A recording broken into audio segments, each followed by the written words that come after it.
Assalamualaikum warahmatullahi wabarakatuh. Perkenalkan, nama saya Ina Andriani, guru di SDN 1 Cibodas, sedang melakukan aksi nyata dalam pelatihan kurikulum merdeka dengan tema Mengapa Kurikulum Perlu Berubah. Kurikulum perlu berubah.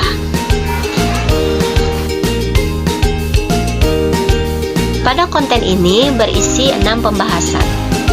Yang pertama, pengertian kurikulum. Menurut Undang Nomor 20 Tahun 2003, kurikulum adalah seperangkat rencana dan pengaturan mengenai tujuan, isi, dan bahan pelajaran, serta cara yang digunakan sebagai pedoman penyelenggaraan kegiatan pembelajaran untuk mencapai tujuan pendidikan nasional. Lalu, maksud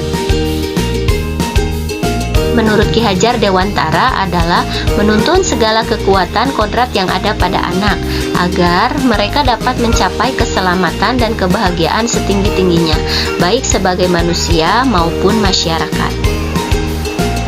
Pembahasan mengenai komponen kurikulum yang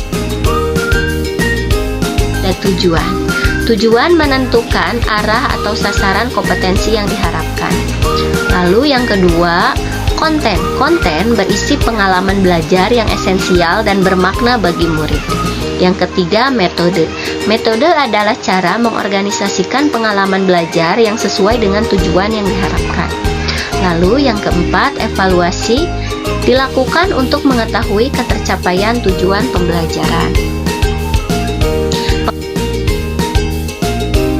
Mengenai alasan kurikulum berubah. Pentingnya kurikulum berubah, yang pertama karena adanya isu kekinian.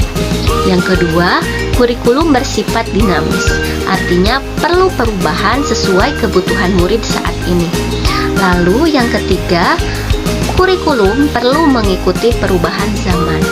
Karena saat ini murid-murid banyak berada pada generasi Z dan Alpha, sehingga sangat bergantung pada sosial media dan digitalisasi. Maka perlu ada transformasi pendidikan.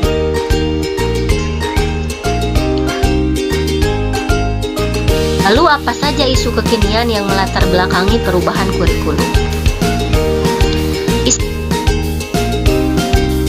Yang pertama, adanya perubahan iklim akibat global warming. Lalu adanya teknologi digital yang berkembang dengan cepat. Lalu transformasi budaya, dampak dari perkembangan digital. Lalu yang terakhir, industri multinasional yang terjadi akibat pengaruh globalisasi.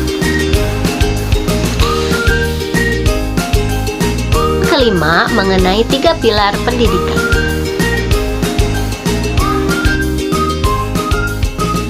Pilar pendidikan yang mendukung proses pendidikan dapat berhasil. Yang pertama, adanya guru sebagai orang yang menyusun pendidikan dalam bentuk pembelajaran yang sesuai dengan kebutuhan murid.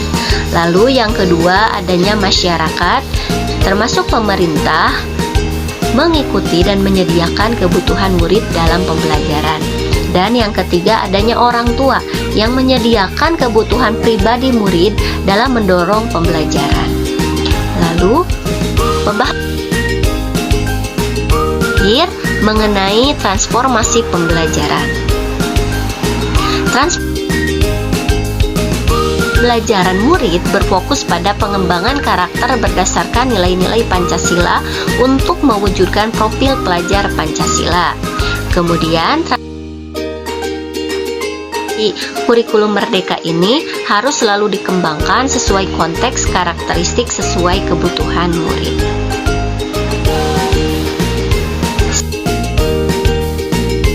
Pembahasan pada hari ini semoga bermanfaat ya.